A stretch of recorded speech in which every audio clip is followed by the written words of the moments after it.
নমস্কার, ভাষা ও সাহিত্য জিজ্ঞাসা ইউটিউব চ্যানেলে সবাইকে স্বাগত।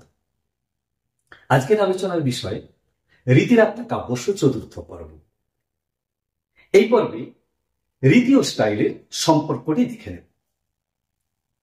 রীতি ও স্টাইল সাহিত্য প্রকাশের কৌশল, কিন্তু দুটো আলাদা।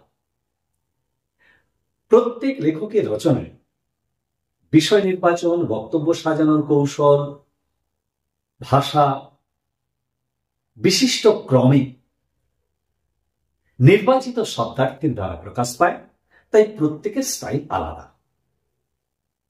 দুর্গাশঙ্কর মুখোপাধ্যায় তার রীতিবাদের আলোচনায় পাশ্চাত্য অলঙ্কারে ওয়ার্সফোল্ডের একটি মন্তব্য উল্লেখ করেছেন, যেটা এখানে প্রাসঙ্গিক বলে মনে করি।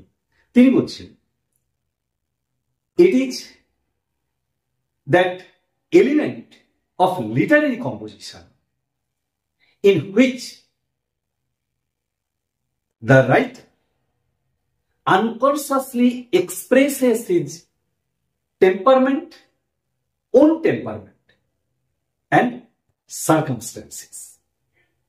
অর্থাৎ এটা এমন একটা রচনা পদ্ধতি যেখানে লেখক নিজের অজান্তে নিজের স্বভাব এবং অবস্থাকে প্রকাশ করে ফেলেন। রীতি হচ্ছে লেখকের অন্তরঙ্গ বিষয়। এই অন্তরঙ্গ বিষয়টি যখন বহিরঙ্গে প্রকাশ পায়, অর্থাৎ শব্দ ও অর্থে যখন প্রকাশ পায়, তখন লেখকের প্রতিভার সেটি বিশেষ রূপ লাভ করে। যেমন উদাহরণ দেওয়া যায়, প্রাচ্যে কালিদাস বিরহের কাব্য মেঘদূত লিখেছেন, যেখানে বিরহ ব্যক্তির বিরহ। আর রবীন্দ্রনাথ মেঘদূত প্রবন্ধ লিখলেন, কিন্তু ওই বিরহকে তিনি বিশ্ব বিরহে রূপদান করলেন। ইংরেজি সাহিত্যে দেখুন, জিওফ্রে চসারের ট্রয়লাস অ্যান্ড ক্রেসিডি, এটি হচ্ছে মনস্তত্ত্বমূলক কাব্য। কিন্তু শেক্সপিয়ার ওই একই নামে একই বিষয় নিয়ে কমেডি নাটক লিখলেন, ট্রয়লাস অ্যান্ড ক্রেসিডা। পাশ্চাত্যে একে বলা হয়েছে স্টাইল, আর প্রাচ্যে বলা হয়েছে রীতি। পাশ্চাত্যের স্টাইলের সঙ্গে লেখকের সময়, সমাজ ও জাতিকে মিলিয়ে দেখা হয়েছে। পাশ্চাত্যের ক্লাসিক্যাল স্টাইল ও রোমান্টিক স্টাইল, এ দুটি ভিন্ন ভিন্ন সময়ে প্রচলিত দুরকম রচনা পদ্ধতি। প্রাচ্যের গৌড়ী রীতির সঙ্গে পাশ্চাত্যের ক্লাসিক্যাল স্টাইল এবং বৈদর্ভী রীতির সঙ্গে পাশ্চাত্যের রোমান্টিক স্টাইলে মিল দেখা যেতে পারে। কিন্তু বামন যে অর্থে রীতিকে কাব্যের আত্মা বললেন, তার সঙ্গে পাশ্চাত্যের ক্লাসিক্যাল ও রোমান্টিক রীতির কোনো মিল নেই।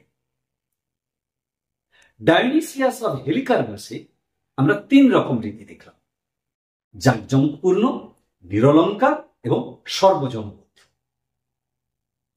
আবার ডেমেট্রিয়াস তিনি আকর্ষণ শক্তি সম্পন্ন আরেক রকম রীতির কথা বললেন।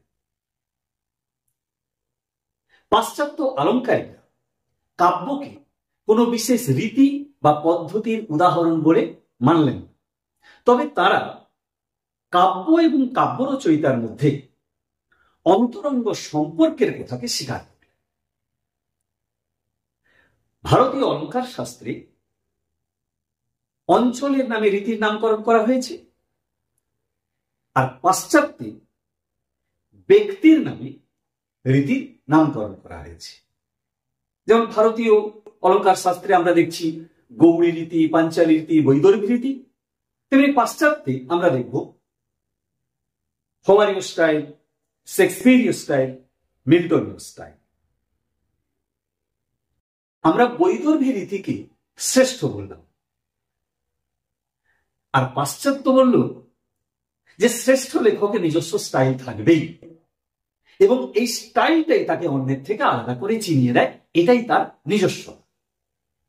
সেখানে আমরা দেখছি ওয়ার্ডসওয়ার্থ এবং মিল্টন দুজনেই কবিতা লিখছেন, কিন্তু স্টাইলের গুণ তারা একের থেকে অনেক আলাদা। এবার আমরা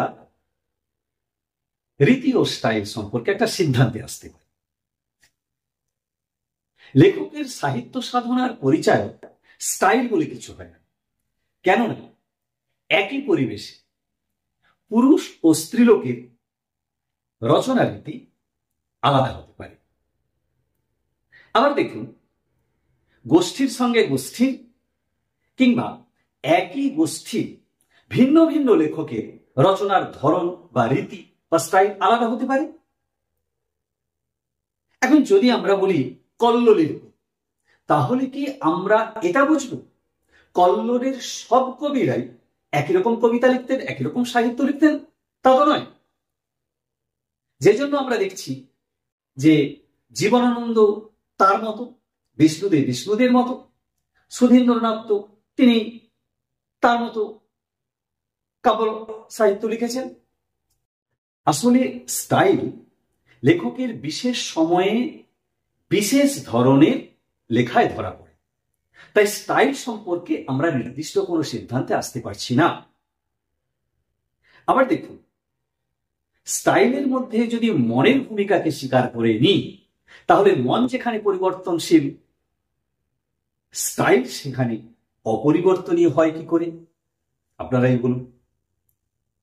আমরা জানি যে সব রীতি কম বেশি কৃত্রিম, এমনকি পাশ্চাত্যের স্টাইল নিতান্ত ব্যক্তিগত নয়। তাহলে স্টাইল হচ্ছে উপাদানগুলো, যে উপাদানগুলো নিয়ে কাব্য লেখা হবে, সেই উপাদানগুলোর মিশ্রণের ফলে নতুন করে সৃষ্টি হওয়া একটি রীতি। তার বিভিন্ন নাম আমরা দিয়েছি: classical art, romantic art, classical style, romantic style, এইসব নাম দিয়ে পাশ্চাত্যে রচনা এবং রচয়িতার মধ্যে পার্থক্য দেখানো হয়েছে। তবে আমরা পাশ্চাত্যের ক্লাসিক্যাল স্টাইল বা রোমান্টিক স্টাইলকে যেমন ব্যক্তি বিশেষের স্টাইল বুঝবো না, ঠিক তেমনি কোনো বিশেষ সময়ের স্টাইল কেউ বুঝবো না। হ্যাঁ, একথা ঠিক, প্রত্যেকটি যুগের নিজস্ব কিছু বৈশিষ্ট্য আছে, তবু আমরা স্টাইল বলতে বুঝব বিশেষ ধরনের ভাব, ভাষা এবং রচনা রীতিকে একত্র, এটাই হচ্ছে স্টাইল। তাহলে বন্ধুরা, এই পর্যন্ত আলোচনা করলাম রীতি ও স্টাইলের সম্পর্ক। সবাই ভালো থাকুন, পরবর্তী আবার ভিডিওতে দেখা হবে। ভালো লাগলে অবশ্যই চ্যানেলটিকে সাবস্ক্রাইব করবেন। নমস্কার।